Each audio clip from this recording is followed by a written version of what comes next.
प्रिय छात्रों नमस्कार। फ्री ऑनलाइन कोचिंग में आपका स्वागत है। जैसा कि मैंने आप लोगों को पहले बताया था कि मैं एनसीईआरटी विज्ञान के कुछ महत्वपूर्ण प्रश्न लेकर आऊँगा, तो आज मैं 90 प्रश्न आप लोगों के लिए लेकर आया हूँ, क्योंकि कुछ छात्रों का ये मानना है कि सिलेबस बदल चुका है। तो ऐसी स्थिति में ऐसे कौन कौन से प्रश्न हैं जो आएंगे परीक्षा में, तो मैंने पूरे विज्ञान के सिलेबस में से आपको 90 प्रश्न निकाले हैं और ये बहुत ही ज़्यादा इम्पोर्टेंट है, तो आप इनको पहले याद कीजिए। इसके साथ साथ कुछ न्यूमेरिकल्स भी आएंगे, तो ये 20-30 न्यूमेरिकल्स मैं आपको अलग से बता दूंगा। तो यहाँ पर सबसे पहले आप इन 90 थ्योरिकल प्रश्नों को याद कीजिए, जो कि आपको आना ही चाहिए। इसके अलावा यदि आप पढ़ लेते हैं तो वो एक अच्छी बात है, लेकिन 90 प्रश्न कम से कम आपको आना ही चाहिए। तो चलिए स्टार्ट करते हैं प्रश्न क्रमांक 1 से। प्रश्नों को देखने से पहले आपसे मैं रिक्वेस्ट करता हूं कि आप कॉपी पेन लेकर बैठें, ताकि जो भी मैं प्रश्न बता रहा हूं आप उन्हें तुरंत नोट करें, ताकि आप जाके अपनी गाइड या बुक जिससे भी पढ़ते हैं उसमें टिक लगा के उसमें आराम से याद कर सकें। और ये आपको क्वेश्चन 90 जो प्रश्न है आपको दिसंबर के पहले करना है, ताकि आप बोर्ड में अच्छे से रिवीजन कर पाएं। तो चलिए अब मैं प्रश्न क्रमांक 1 आपको बताता हूं। प्रश्न क्रमांक 1 जो इम्पोर्टेंट है वो है रासायनिक समीकरण किसे कहते हैं, किसी संतुलित समीकरण का उदाहरण दीजिए। तो ये जो है बहुत ही इम्पोर्टेंट क्वेश्चन है। आइए दूसरा प्रश्न देख लेते हैं। दूसरा क्वेश्चन है तेल एवं वसा युक्त पदार्थों को नाइट्रोजन से प्रभावित किया जाता है क्यों। ये भी बहुत ही इम्पोर्टेंट है। आप सभी प्रश्नों को लिख लें और उसके बाद आप इनको क्रमानुसार याद कर लें। तीसरा प्रश्न है ऊष्माक्षेपी एवं ऊष्माशोषी अभिक्रियाओं का क्या अर्थ है, उदाहरण सहित समझाइए। चौथा प्रश्न है अम्ल किसे कहते हैं। पांचवा प्रश्न पीएच स्केल किसे कहते हैं। छठवां प्रश्न अम्लीय वर्षा से आप क्या समझते हो। सातवां प्रश्न पीतल एवं तांबे के बर्तनों में खट्टे पदार्थ नहीं रखने चाहिए क्यों। आठवां प्रश्न अम्ल का जलीय विलयन विद्युत का चालन नहीं करता क्यों। नौवां प्रश्न उदासीनीकरण अभिक्रिया को उदाहरण सहित समझाइए। 10वां प्रश्न धोने के सोडे एवं खाने के सोडे के दो उपयोग लिखिए। 11वां प्रश्न है प्लास्टर ऑफ पेरिस की जल के साथ अभिक्रिया का समीकरण दीजिए। 12वां प्रश्न भर्जन से आप क्या समझते हो।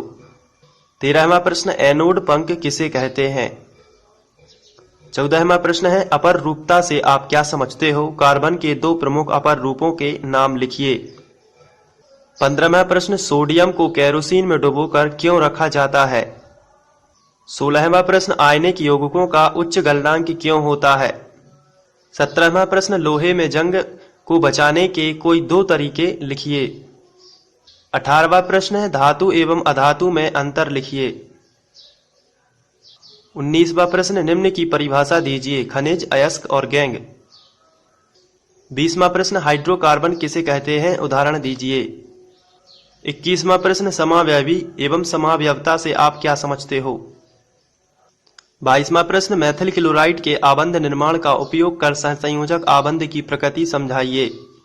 23वां प्रश्न निम्न यौगिकों की संरचना चित्रित कीजिए। यहाँ मैं बता देना चाहता हूँ कि निम्न यौगिक जो आपकी बुक में यौगिक दिए गए हैं उनकी संरचनाएं चित्रित करना सीख लीजिए, कोई भी आ सकता है।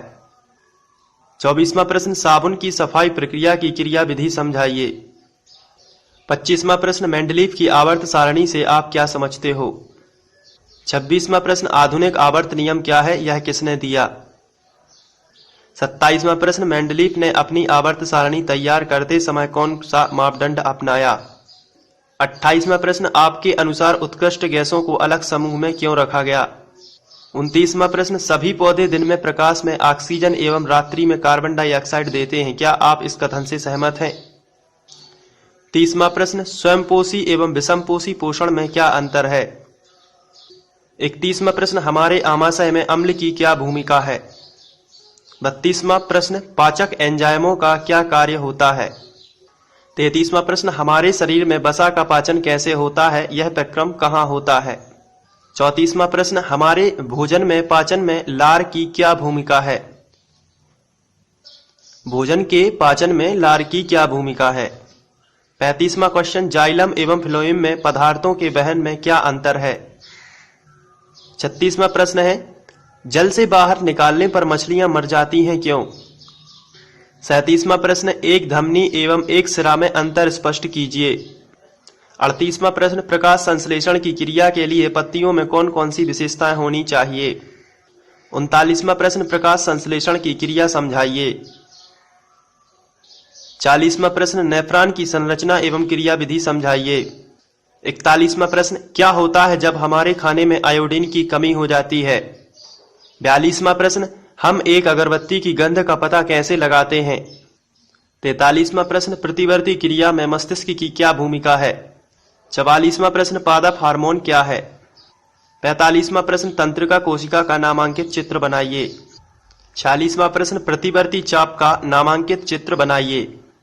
47वां प्रश्न, निम्न हार्मोन में से प्रत्येक का एक कार्य लिखिए। आपकी बुक में जो हार्मोन दिए गए हैं सभी का कार्य याद कर लीजिए। 48वां प्रश्न, प्रजनन के महत्व पर प्रकाश डालिए।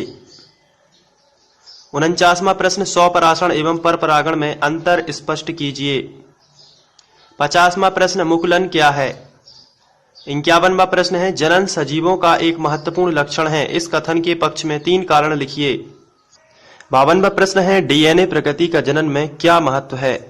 तो आप इस तरीके का ये प्रश्न, डीएनए प्रतिकृति में जनन का क्या महत्व है? 53वां प्रश्न है, अनुवांशिकता क्या है? अनुवांशिक लक्षण किसे कहते हैं? 54वां प्रश्न है, मेंडल का पृथक्करण नियम समझाइए। 55वां प्रश्न है, गुणसूत्र क्या है? इसके कार्य लिखिए। 56वां प्रश्न है, समजात अंग किसे कहते हैं? उदाहरण देकर समझाइए। 57वां प्रश्न है, समवृत्ति अंग किसे कहते हैं? उदाहरण देकर समझाइए। 58वां प्रश्न है, संजात एवं समवृत्ति अंगों में अंतर बताइए। समजात एवं समवृत्ति अंगों में अंतर बताइए। 59वां प्रश्न है, गोलीय दर्पण किसे कहते हैं? यह कितने प्रकार का होता है? 60वां प्रश्न है, आवर्धन किसे कहते हैं? 61वां प्रश्न है, अपवर्तनांक से आप क्या समझते हो? 62वां प्रश्न है, लेंस की क्षमता से आप क्या समझते हो? 63वां प्रश्न है, अवतल उत्तल एवं समतल दर्पण के उपयोग लिखिए। 64वां प्रश्न है, निकट दृष्टि दोष किसे कहते हैं?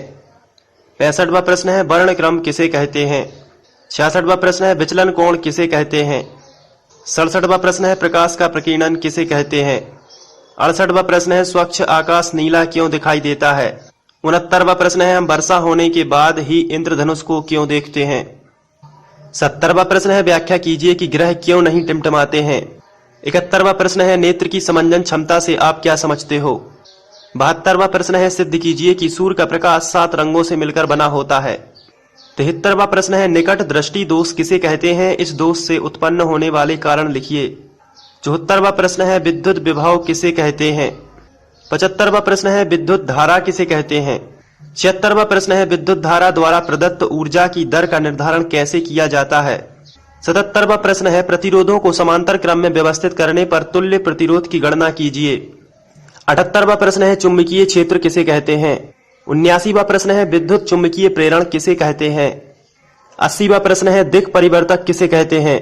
81वां प्रश्न है, विद्युत मोटर का सिद्धांत क्या है? 22वां प्रश्न है, विद्युत जनित्र का सिद्धांत लिखिए। 82वां, विद्युत जनित्र का सिद्धांत लिखिए। 83वां प्रश्न है, कुछ युक्तियों के नाम बताइए जिनमें विद्युत मोटर का उपयोग होता है। 84वां प्रश्न है, किसी क्षण चुंबक के चारों ओर चुंबकीय रेखाएं खींचिए। 85वां प्रश्न है, चुंबकीय क्षेत्र की रेखाओं की सूची बनाइए। 86वां प्रश्न है, घरेलू परिपथ का नामांकित चित्र बनाइए।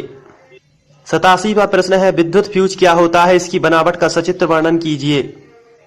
88वां प्रश्न है, विद्युत मोटर का नामांकित चित्र बनाइए तथा इसका सिद्धांत लिखिए।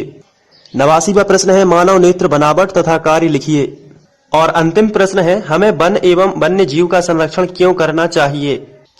तो आशा करता हूं कि आप लोगों ने ये प्रश्न नोट कर लिए होंगे। आप ये जो है इसको याद कर लीजिए।